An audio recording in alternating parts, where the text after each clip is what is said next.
गरीब माँ बेटी का नवरात्रि में जादुई हलवा। बच्चियों, खाओ, खूब खाओ, जितना मन करे उतना खाओ। मैंने बहुत सारा हलवा बनाया है। सृष्टि काकी, आप बहुत ही स्वादिष्ट हलवा बनाती हो। पूरे मोहल्ले में आपके जैसा हलवा और छोले तो कोई भी नहीं बनाता है। यही तो मेरी माँ की खासियत है, इनके जैसा हलवा बनाने वाला इस दुनिया में नहीं है। हमेशा ही मेरी तारीफ करती रहती है। अच्छा सुन राधा, तूने माता रानी के आगे प्रसाद रखा? हाँ माँ, पूजा के वक्त ही रख दिया था। माँ, वैसे माता रानी को भी आपका हलवा सच में बहुत ज्यादा पसंद आता होगा। तू भी ना। देख, लड़कियों को किसी चीज की जरूरत तो नहीं है। जी। दोनों माँ बेटी ने लग मिलकर कन्याओं को नवरात्रि के 9वें दिन प्रसाद ग्रहण करवाया। वो हर नवरात्रि ऐसा करती ही थी। जब कन्याएं प्रसाद ग्रहण करके चली गईं, तब कन्याओं का तो हो गया। चल राधा, अब जल्दी से मंदिर में भी थोड़ा सा प्रसाद बांटने चलते हैं। ठीक है माँ। राधा और सृष्टि अपना बनाया हुआ हलवा लेकर उस मंदिर में भी भिखारियों को बांटने चली गईं और खूब अच्छे से उन्होंने नवरात्रि मनाई। दोनों माँ बेटी के दिन ऐसे ही सुकून में कट रहे थे। उनके पास अच्छा खाने को था, अच्छा पहनने को भी था और साथ ही एक साफ और अच्छा दिल भी था। राधा का बाप एक बड़ी फैक्ट्री चलाता था। उनका काम अच्छा चल रहा था, लेकिन एक दिन एक अनहोनी हुई। बाबा, आप अचानक, आपके कपड़ों को क्या हुआ? अजी, ये क्या हुलिया बनाया हुआ है? सब कुछ खैर तो है ना? क्या खैर है, सब कुछ खत्म हो गया सृष्टि, सब कुछ मिट्टी में मिल गया। बाबा, लेकिन हुआ क्या है? अपनी बच्ची के पूछने पर अनिल ने उसके हाथ में एक न्यूज़पेपर दिया, जिसे देखकर सृष्टि और राधा सब कुछ समझ गईं। बाबा, आपकी फैक्ट्री पर किसी ने छापा मार दिया और आपकी मेहनत की कमाई को भी पुलिस काला पैसा बताकर ले गई। ये कैसे हुआ? मैं नहीं जानता हूं मेरी बच्ची की ये सब कुछ किसने किया। इसमें मुझे मेरे ही कर्मचारियों का हाथ लग रहा है, लेकिन जो भी हो, अब हमारे पास कुछ नहीं बचा है। मेरी पूरी फैक्ट्री को पुलिस ने सील कर दिया है। न जाने अब क्या होगा। अजी, घबराइए नहीं। मेहनत की कमाई का तो एक भी कतरा कोई नहीं चुरा सकता है। आप माता रानी पर विश्वास रखिए, सब कुछ सही हो जाएगा। सृष्टि ने ऐसा बोलकर अपने पति को हिम्मत दी। अब उनके पास अचानक से ही कुछ भी नहीं बचा था सिवाय उनके घर के। अनिल की भी काम बंद हो जाने की वजह से तबीयत खराब थी, लेकिन फिर भी दोनों माँ बेटी ने अभी तक माता रानी के ऊपर से अपनी हिम्मत नहीं हारी थी। माँ, आज मैं माता को क्या भोग लगाऊं? घर में थोड़ा सा आटा पड़ा हुआ है, एक काम करती हूँ, उसी की रोटियां बना दूंगी। हम भी वही खा लेंगे और माता को भी भोग लग जाएगा। ठीक है माँ। माँ, एक बात बोलूं?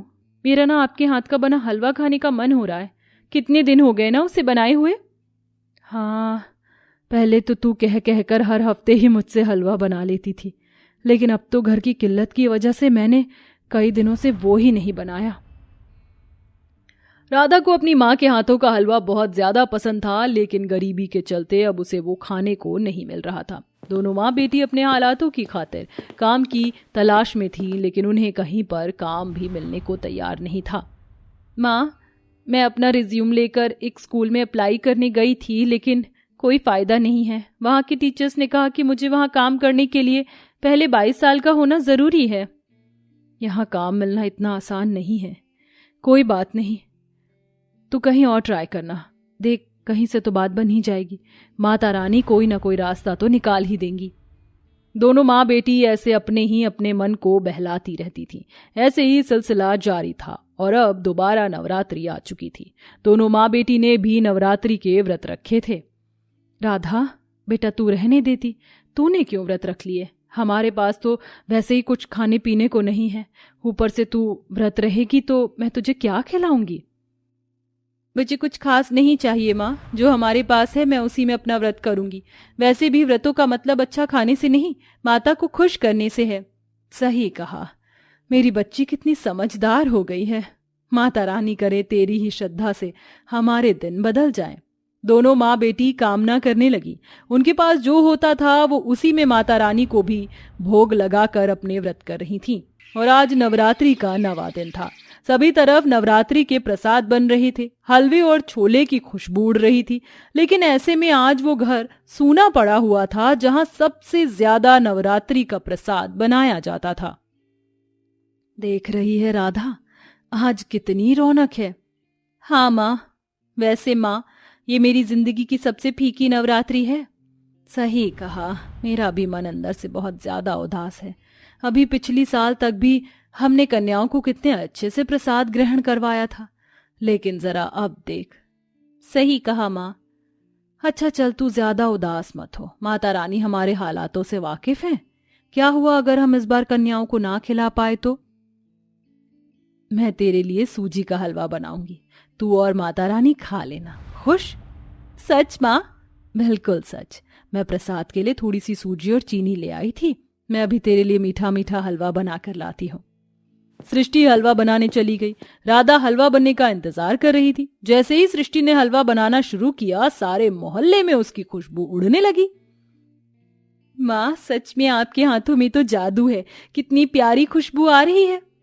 सब माता रानी की ही देन है। घर में ये बातें हो ही रही थी तो वहीं दूसरी तरफ, कितनी अच्छी खुशबू आ रही है। कहाँ बन रहा है भंडारे वाला हलवा? पता नहीं, लेकिन खुशबू इतनी अच्छी है कि मन कर रहा सूंघती ही रहूं। सभी बाहर भी उसके हलवे की तारीफें कर रहे थे। सृष्टि ने बहुत ज्यादा हलवा नहीं बनाया था। उसने हलवा बनाने के बाद एक छोटी सी कटोरी में माता रानी को भोग लगाने के लिए भी निकाल दिया था। राधा अपने हाथों से माता को भोग लगा। जी माँ। राधा ने जैसे ही माता रानी को भोग लगाया, अचानक ही माता की रखी हुई मूरत चमकने लगी और वहां से स्वयं माता रानी ने दोनों माँ बेटी को दर्शन दिए। माँ, दोनों माँ बेटी उनके चरणों में बैठ गईं और माता रानी बोली, राधा, सृष्टि, मैं तुम्हारी भक्ति से बहुत प्रसन्न हूं। मैंने तुम्हारा सब कुछ छीनकर तुम्हारी भक्ति की परीक्षा ली थी, जिसमें तुम दोनों ही सक्षम हो गई। इसीलिए आज नवरात्रि के दिन मैं तुम्हें कुछ देने आई हूं। माता ने ऐसे बोलकर सृष्टि के ही घर के एक भगोने की तरफ को हाथ उठाया। अब से ये भगोना कोई आम भगोना नहीं, बल्कि जादुई भगोना है। तुम इसमें जो भी डालोगी वो बढ़ जाएगा। इसकी मदद से तुम अपने सपने पूरे कर सकती हो, अपनी परेशानी खत्म कर सकती हो। लेकिन हाँ, एक बात हमेशा याद रखना, कभी अपने पर घमंड ना करना। ऐसे बोलकर माता रानी अदृश्य हो गई। दोनों माँ बेटी ने उस भगोने में अपना बनाया हुआ हलवा डालकर देखा। उसमें डालते ही वो हलवा थोड़ा सा पूरे भगोने भर में फैल गया। अरे वाह माँ, ये तो जादू है। अब हम चाहें तो कन्याओं को प्रसाद ग्रहण करवा सकते हैं। सही कहा। एक काम कर, ला थोड़े से चने भी ले आ, इस भगोने में ही चने भी बना दूंगी। सृष्टि और राधा ने प्रसाद के लिए ढेर सारा हलवा और चने बना लिए और पूरे मोहल्ले में कन्याओं को प्रसाद ग्रहण करवाया। एक बात बोलो सृष्टि काकी, आपके यहाँ का हलवा खाने के लिए तो मैं नवरात्रि का इंतजार करती हूँ। ऐसा क्या? तो लो और लो। सृष्टि और राधा ने खूब अच्छे से कन्याओं को प्रसाद ग्रहण करवाया और वही प्रसाद उन्होंने अनिल को भी खिलाया। प्रसाद खाते ही अनिल की तबीयत भी बिल्कुल ठीक हो गई। अरे वाह, ऐसा लग ही नहीं रहा कि मैं कभी बीमार था। वैसे सृष्टि, तुम्हारे हाथों से बने हलवे का तोड़ नहीं है। सभी ने हलवे की बहुत तारीफ की। घर में सभी को खिलाने के बाद सृष्टि वो हलवा राधा के साथ मंदिर में भी बांटने गई। राधा बेटा, ध्यान से एक एक भिखारी को प्रसाद दे देना, कोई भी बचना नहीं चाहिए। ठीक है माँ।